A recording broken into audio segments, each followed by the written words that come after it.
Inclusion to the unbanked as G20 president. We will focus on that today. I'm Manun Bhattacharya. Let's get started with the top stories.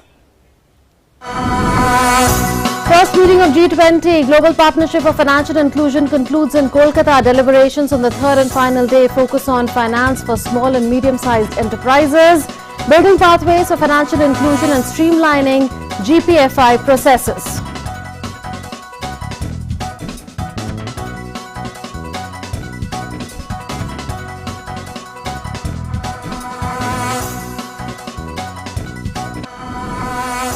Economic advisor in India's Finance Ministry, Chanchal Sarkar, outlines a digital financial infrastructure and making finance easily accessible to small and medium enterprises as the existing priorities of G20 Financial Inclusion Action Plan, says discussions started in Kolkata on the Financial Inclusion Plan for 2024 to 2026 period.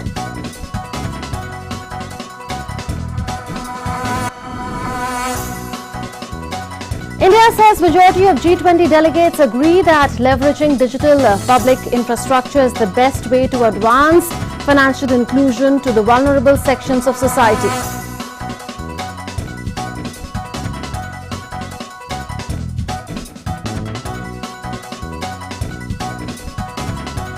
The United Nations-based Better Than Cash Alliance lauds India's progress in driving inclusive finance for its citizens, said the spread of bank accounts and Aadhaar set the foundation for innovators to provide financial services to Indian citizens.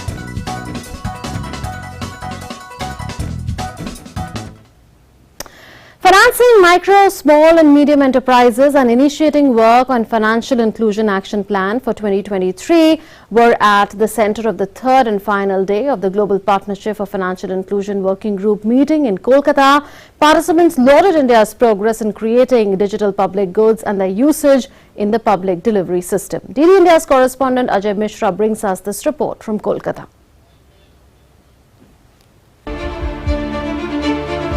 Out of every 5 formal MSMEs,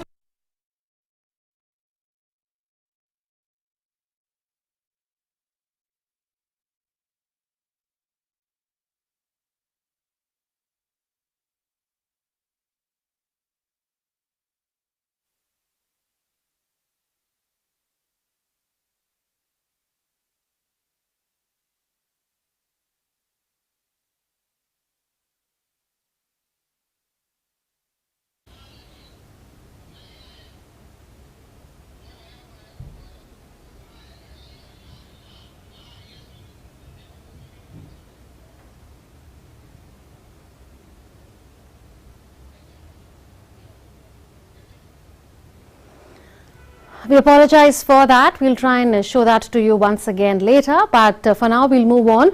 The first meeting of the G20 Global Partnership for Financial Inclusion concluded in Kolkata after 3 days. Here's all the action that unfolded over the 3 days.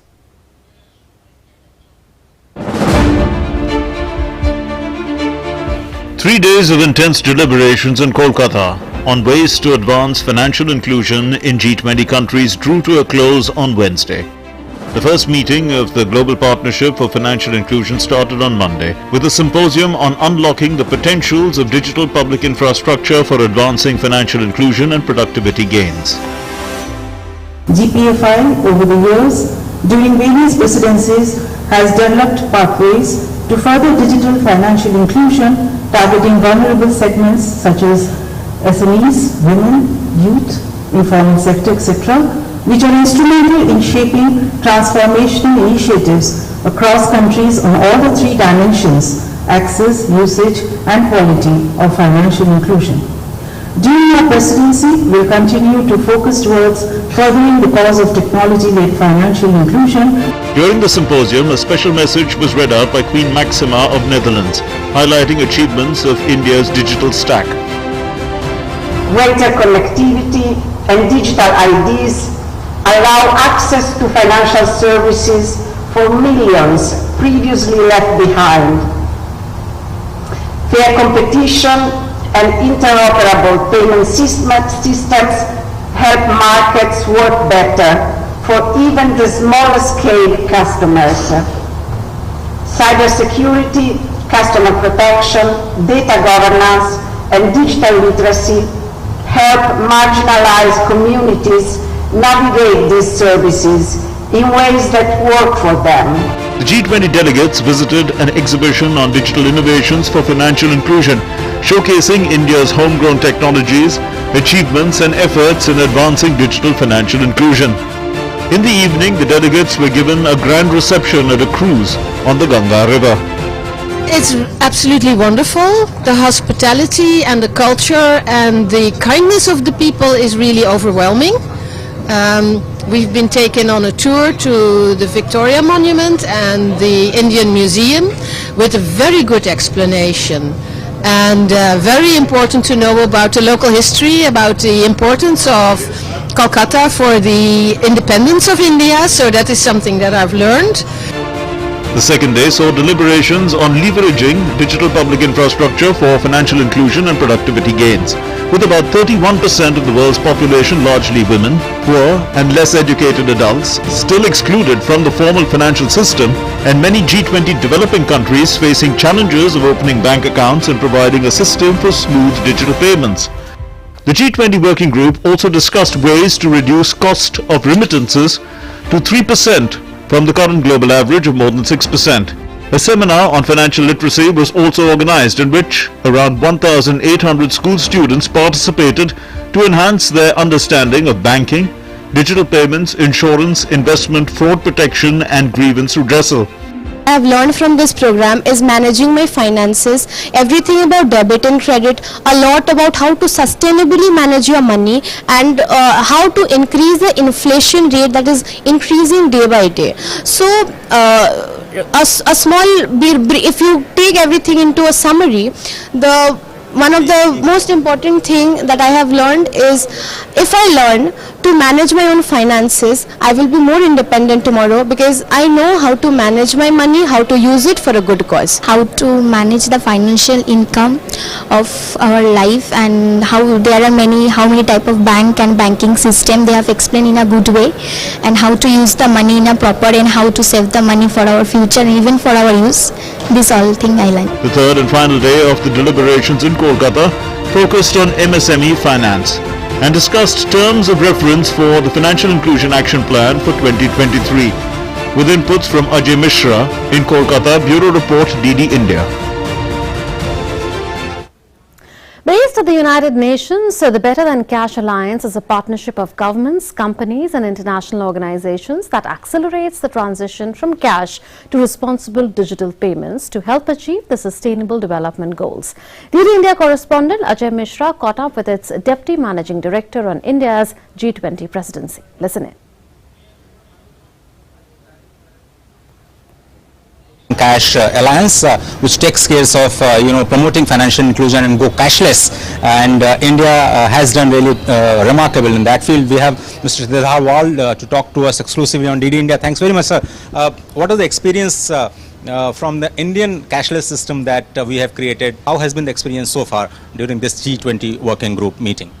So India has made incredible progress in the last few years in driving inclusive finance for everyday citizens. First of all, Aadhaar, the universal ID, India has provided 99% of its population with digital IDs. That builds the infrastructure for providing people with inclusive financial accounts. And so in addition, building on that layer, there have also been almost 500 million bank accounts opened in less than 8 years. And so between the bank accounts and the digital ID, that has set the foundations for innovators to come and provide financial services for everyday Indians. But when it comes to financial inclusion, there is a lot more to be done at the G20 level. There are so many developing nations which don't have the solutions like we have in India. So what are the lessons that the world can learn from Indian experience, and where do you see this G20 presidency going forward? So the beauty of the G20, it's a form of cooperation where the majority of world economies come together. And so that's a great platform for countries to learn from each other. And India has a lot to share, but other countries can also share from their learning. And as the slogan says, this is, we're one earth, one family, one future. And if we work together to share what has worked and what hasn't worked, then we can be making progress on that agenda of inclusive finance. So there we had from the Better Than Cash Alliance lauding India's progress as far as financial inclusion is concerned. He said that 99% of Indians have got digital identity, that is Aadhaar, and besides that there are so many Indians that have got bank accounts. In the matter of the last 8 years, he said 500 million Indians got bank accounts, and on the basis of Aadhaar as well as so many bank accounts, India got a foundation for inclusive finance. So let's get to perspective now from our expert. Joining us is Chanchal C. Sarkar. He is Economic Advisor in the Ministry of Finance of the Government of India. Mr. Sarkar, such a pleasure to have you joining us from Kolkata. You've been chairing the discussions over 3 days of GPFI in the City of Joy. Your thoughts on the major takeaways of the 3 days? Thank you very much. Yes, indeed, these 3 days have been engaging. There has been one very successful exhibition on digital financial products, innovative products, and fintech companies have come up and put up stalls and showcasing India's success in digital identity, UPI, and how the progress are being made. That is one. Then there has been a financial literacy seminar where almost 2,000 students were taught about various digital banking, other products like credit, insurance, then risks and cyber issues and how to deal with that. That was the side event, and the main event was there for 10 and 11, discussing the unlocking and the advancing financial inclusion through digital public infrastructure, then progress made so far, then reducing the remittance cost, and also having the SME finance, how to make easier finance for SMEs. These are the major takeaway from this 3 days event here in Kolkata, the first GPFI meeting held here. Right, so you've spelt out the major takeaways from the 3 days in Kolkata. But I heard you say in the press conference that majority of the opinion was that India's model of leveraging digital public infrastructure for financial inclusion is the best compared to other models, including physically going to various bank branches to open bank accounts. Can you tell us about what that majority view is in greater detail? Why do they think that this is the best model? Because various countries have used different models for financial inclusion. India has successfully used digital public infrastructure model. So what are the merits of this particular model that the G20 delegates talked about, and would they like to incorporate this in their systems as well? Well, that was the purpose of having this symposium on unlocking the potentials of digital public infrastructure for financial inclusion. In fact, there has been a broad consensus that using the digital public infrastructures for scaling up the financial inclusion, those who are left out, like as per the World Bank, 1.4 billion people are still to be covered, brought under the banking system. But what is most of the speakers talked about India's stack, which is digital identity, then UPI payments, and then account aggregator. These three things are working simultaneously. Most of the countries have the identities in some form or the other, and payments, but not like digital identity, then payment system and account aggregator working three together, and these are tested and scaled and very, very efficiently working. Everybody did talk about that. And you also spoke about the priorities of the current action plan on financial inclusion, and you said the work has started for the next action plan, and that includes the period from 2024 to 2026. You said the two priorities are digital infrastructure and also reaching out to the weaker sections or vulnerable sections, including the MSMEs or MSME finance is the second priority. We are aware the kind of employment generation potential that this particular sector has, and India has reached out to them through the Stand Up India scheme, through the Mudra scheme. So what are the gaps that currently exist within G20 as far as MSME finance is concerned, and how can India help in that regard? Well, as you know, the G20 is 20 countries, including the EU, and there are diverged, so they are not homogeneous. So they're a divergent country. Degree of homogeneity is very, very wide. So therefore, like, there are rich countries, there are emerging countries. So the gaps in some in developing countries and developed countries are not different, while most of the unbanked people are found to be in developing world or least developed world, and the infrastructure is less in developing countries, and it has been found that the transaction cost, high transaction cost, and connectivity and infrastructure is less. But if India's model is looked at, then these bring in new technology, innovative technologies that can break the barriers and can give access to the finances for SMEs, like new technologies and UPI based payments, which is cost free or minimalistic. Government has made it cost free, and then technical knowledge and providing technical know-how to the other countries. There could be a possibility that way India's model can perhaps help them. How much impetus is India giving to financial literacy? A seminar, like you said, was organized. Around 1,800 students attended it. There is also a national strategy for financial education 2020 to 2025, which has been put in place. So in that context, how much importance is India given to this, and how critical is this in view of consumer protection? Yes, that is a part of this GPFI, Global Partnership for Financial Inclusion under G20.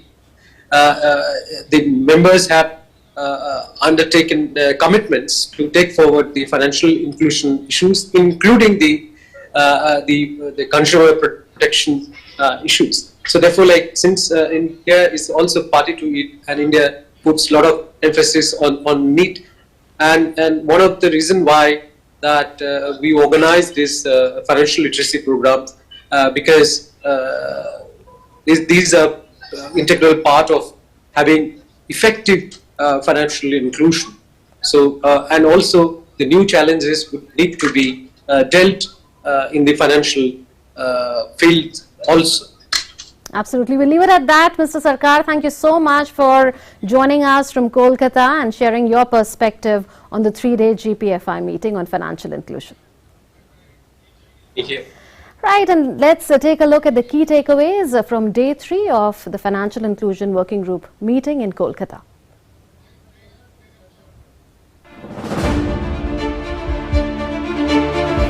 Out of every 5 formal MSMEs in developing countries are either neglected or unserved by banking firms, causing a total credit gap of almost $5 trillion.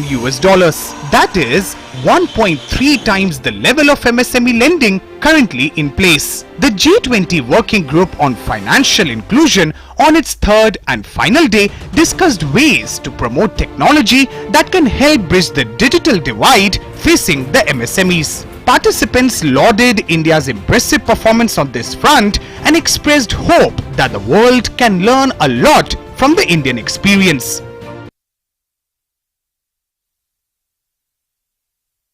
The G20 presidency of India has just begun, so it is early on, but the first experience that we have here as a working group with the G20 is the usual for me, but overwhelming for my colleagues' hospitality, that India and also the state of West Bengal is actually giving us here. The welcome is magnificent, the organization is great, and I think that bodes very well for the G20 presidency in general. Indian G20 presidency just started, and it's already very impressive, the work that has been achieved by the member states, and I would like to commend the government of India and also, as we're concerned here today, the government of West Bengal for their hospitality, the perfect organization. It is a testimony of the importance that the authorities in India give to the very crucial topics that are dealt with in this forum. Besides discussions on financial inclusion, India's G20 presidency is also providing the Indian tea industry opportunities to go global. Tea Board has got us all the top producers from the industry, where we are showcasing the best of Indian teas, be it the Darjeelings, the Nilgiris. So we represent the startup part of the tea industry. We've got producer partners with us, and exposure to all the delegates of G20. It's been a wonderful experience because this platform will give us a lot of exposure, much needed exposure, especially to Darjeeling. It's a very nice experience here to showcase our teas. We are producers. We have a rich legacy of 140 years, and we own 27 estates, and to be able to showcase our teas here and let the delegates know about our teas and the Indian teas, the black teas, the white teas, it's an enriching experience. India tea is not famous in the last in 1 decade or 2 decades. It's been there for almost 200 years. So the delegates who have come from overseas, they were looking for Indian teas, and we had a massive sales yesterday, and today the day has just begun, and people are looking for Darjeeling black tea, Darjeeling green tea, Assam black tea. So that is what Indian tea is all about. We don't have to promote it anymore. People are coming, there is a demand already for it. Between 2011 and 2017, the Global Findex estimates that 1.2 billion additional customers got access to formal financial services thanks to fintech. The rapid growth of digital credit have provided an opportunity to reach underserved people and MSMEs. But as per the World Bank, 1.4 billion people are still unbanked. Chanchal Sarkar, economic advisor in India's finance ministry, said that majority of G20 delegates agree that leveraging digital public infrastructure is the best way to advance financial inclusion to the vulnerable sections of society. Outlining the priorities of the ongoing G20 Financial Inclusion Action Plan, he said that discussions started in Kolkata on the Financial Inclusion Action Plan for the 2024 to 2026 period.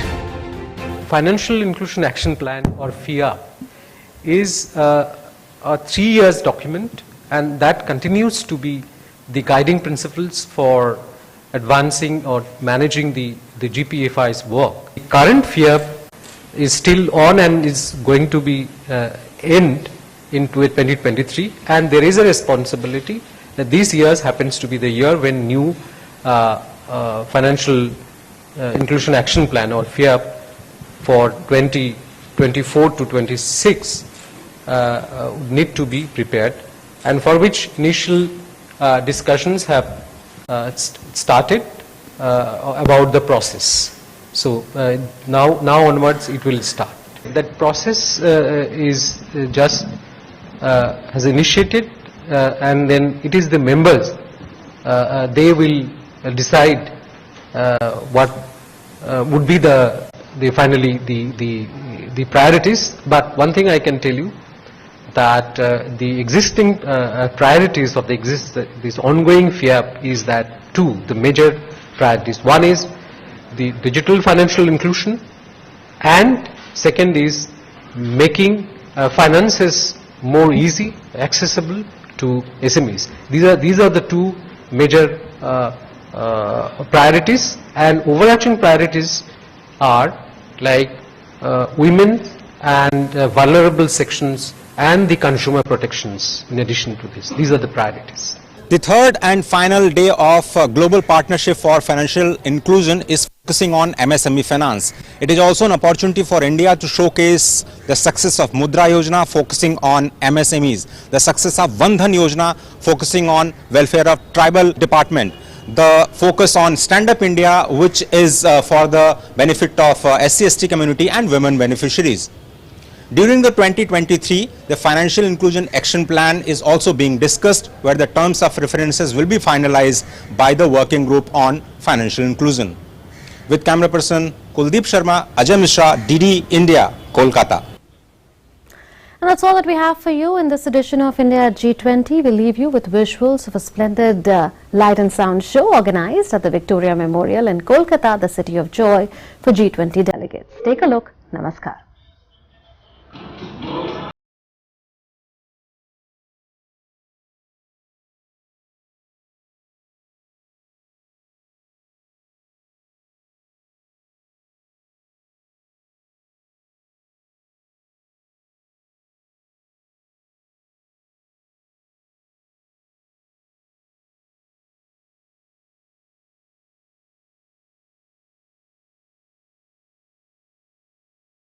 This strengthens my conviction that this shall bear fruit and we shall reap the reward of a free country very soon.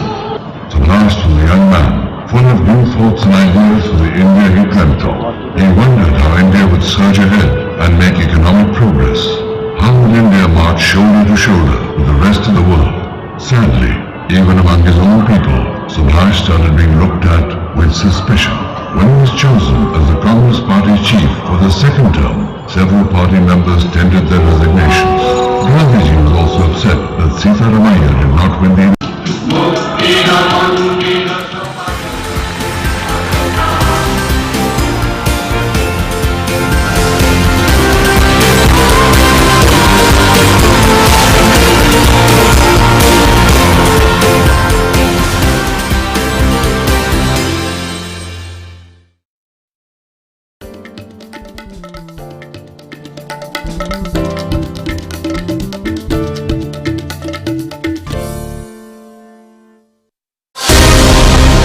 Get in-depth analysis of the important news of the day.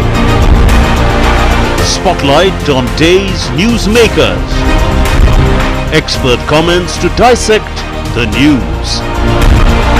Get the finer points of the matter. Watch Dateline 5 p.m. on weekdays on DD India. ये विशाल है ना, इसका सब proper चलता है। कल उसके bank account में 15,000 रुपए का फ्रॉड हुआ है, पता है? इसको तो कोई टेंशन ही नहीं होती है, देखना। टेंशन क्यों? मेरी कोई गलती नहीं थी। फिर भी फ्रॉड होने पर मैंने तुरंत बैंक को इन्फॉर्म कर दिया। आरबीआई कहता है अगर आपके अकाउंट से किसी ने धोखे से पैसे निकाले हैं तो बैंक को जल्द से जल्द इन्फॉर्म कीजिए। 3 दिन के अंदर इन्फॉर्म किया